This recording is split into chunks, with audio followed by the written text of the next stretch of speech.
কি বলবো, এটা তো মানে বলার মতন আর ভাষা অন ক্যামেরা, এটা আমার মহিলা হয়েও আমার লজ্জা লাগে এগুলো বলতে। কিন্তু একটা সম্পর্কের মধ্যে জড়িয়ে থাকা, মিথ্যে কথা বলা যে বউ সমস্তটা জানে, আমার বউ আমাকে নিয়ে ইন্টারভিউ করবে, তুমি এগুলো বন্ধ করো, যেগুলো আমার কাছে সমস্ত এভিডেন্স আছে, আমি ফেসবুকেও পোস্ট করেছি, আর যেটা লাগে আমি পুলিশকে দেবো এই অভিযোগ।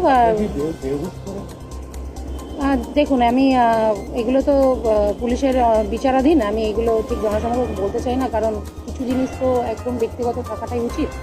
এগুলো পুলিশ দেখুক, প্রশাসনের মতন কাজ করবে, ভরসা আছে তাদের তৎপরতা। আমি এতদূর আসতে পেরেছি।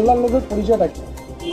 বিশিষ্ট ফুটবলার, এখানে তো সমাজসেবক আর ফুটবলার হিসেবেই আমি ওকে জানি। দেখছি তৃণমূলের একাধিক মঞ্চে। দেখুন, তৃণমূলের একাধিক মঞ্চে অনেকে ওঠে, ঠিক আছে, এবারে তার মানে যে সে তৃণমূলই সেটা ভাবাটা খুবই ভুল। কারণ আপনারা হয়তো জানেন বা দেখেছেন, কি জানেন না আমি ঠিক জানা নেই, 12 নম্বর ওয়ার্ডে কালো কিন্তু নির্দল করে, ঠিক আছে, প্রাক্তন কাউন্সিলর মমতা মণ্ডল।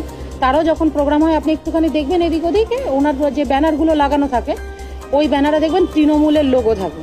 তার মানে কি উনি তৃণমূলই না, উনি নির্দল, ওনাকে দল থেকে বহিষ্কার করা হয়েছে। তো সেক্ষেত্রে আমি মনে করি না যে কেউ তৃণমূলের মঞ্চে উঠলে সে তৃণমূলী, কারণ তৃণমূলের চরিত্র হতে পারে না কখনো। কারণ আমি তো নিজেও একজন দলের মেয়ে, আমি মনে করি না যে এইগুলো তৃণমূলের মধ্যে আছে বলে বা এইগুলো আয়তায় পড়ে বলে। অবশ্যই এটা আমি তো দলকে দোষ দেবো না, কারণ এর মধ্যে দলের কোনো দোষ নেই, এটা একদমই ব্যক্তিগত।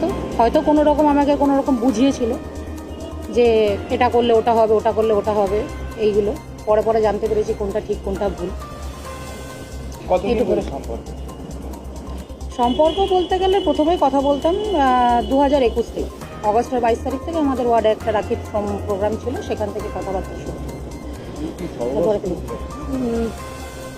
দেখুন, এখন অভিযোগটা তো এর ওপরেই, ঠিক আছে, অভিযোগটা এর ওপরেই, মানে এটাকে খোলসা করে ক্যামেরার সামনে বলাটা খুব একটা উচিত হবে না। সম্পূর্ণ অভিযোগ মিথ্যা, এটা একটা রাজনৈতিক ষড়যন্ত্র।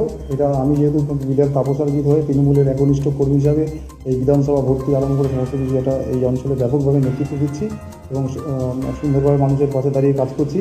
এবং এই মেয়েটি প্রত্যেক দিন এর আগে 6 মাস ধরে আমার ডিপিতে ওনার ছবি লাগিয়ে, আমার ছবি লাগিয়ে, এবং বিধায়কের ছবি লাগিয়ে রাখতো এবং আমার ছবি দিয়ে বিভিন্ন রকমের গান ছাড়তো এবং আমি এর প্রতিবাদ করতাম এবং আমার অফিসে ঢুকতে দিতাম না, বয়কট করেছিলাম। তারপর থেকে এরকমভাবে ফেসবুক লাইভে করছে। তার মাঝখানে আমি একদিন ফোন করেছিলাম, অনলাইন স্বীকার করেছিল ফেসবুক লাইভে। তারপরেও এটা একটা গভীর চক্রান্ত, রাজনৈতিক চক্রান্ত, রাজনৈতিকভাবেই এর মোকাবেলা করে। এর পিছনে আপনারা দেখতে পাবেন, ওনার ডিপি খুললেই বুঝতে পারবেন ওনার সাথে কে আছে। এত কষ্ট হয়ে যাচ্ছে। আগে তাপস চ্যাটার্জি আর আমার ছবি রাখতো ডিপিতে, এর প্রতিবাদ আমরা করেছিলাম। এবং এই আমাদের কোনো রকম মানে একটা মানুষ, আপনি নিউ টাউনের একজনকে বলুন যে ওর হয়ে এসে বলবে। এবং এটা আমার পরিবার, বাজারহাটের লোক এবং সবাই আমার পাশে আছে, সবাই জানে এটা একটা ভাওতাবাজি চলছে, এটা অন্য স্কিমে অন্য মোটিভেশন আছে। এবং তার সাথে যদি আমার এতদিনের সম্পর্ক থাকে, তার এতদিন পরে কেন বললো, আগে কেন বললো না, এই সময় এসে কেন বললো? তাই জানতে হবে, আইনের পথে চলবে। আইন যদি মনে করে আমি যদি দোষী, তাহলে আমার শাস্তি হবে, আর যদি না হয় তাহলে ওর শাস্তি হবে। আমরা রাজনৈতিকভাবে আমাদেরকে কালিযুক্ত করার চেষ্টা হচ্ছে, আমাকে আর তাপস চ্যাটার্জিকে, আমাদের বিধায়ককে, এবং তার পিছনে পার্টির একটা অংশ আমি মনে করছি তার কেউ আছে। দেখা যাক, আমরাও আমাদের আইনের পথে আমরা কথা বলছি কীভাবে। দেখুন, যে মহিলা একা এসে এরকম বলছে, যদি একা অচৈতন্য অবস্থা ওখানে যদি ধর্ষণ করা হয়, তাহলে উনি আমাকে এতদিন পরে কেন বলছে না? ধর্ষণ করার পরের দিনই এসে উনি রিপোর্ট করতে পারতো, তাহলে মেডিকেল টেস্ট করে আমি লগাবে পুড়ে যেতাম। অবভিয়াসলি এটা রাজনৈতিক প্রতিহিংসা, এবং এর সাথে অনেক অন্যান্য পার্টিরাও দেখছে এদের মধ্যে ভাঙন দিতে বলে একটা সুবিধা। রাজারহাট নিউ টাউনের সংগঠন এত মজবুত, সবাই মিলেমিশে একসাথে কাজ করা হচ্ছে। এবং কিছু লোক দেখুন আছে, তাদের হয়তো আমরা থাকাকালীন তাদের একটু অসুবিধা হচ্ছে, এবং পঞ্চায়েত ভোটের আগেই ঠিক এরকম কালিযুক্ত করা হলো কেন? যদি আমার সাথে যদি তার কোনো সম্পর্কই থাকতো, সেটা 6 মাস আগে যেটা আমাকে বলতে পারতো, 6 মাস আগে সেদিনকে আমাকে রেপ করাতে সেদিনকে বলতে পারতো, আজকে কেন বলছে?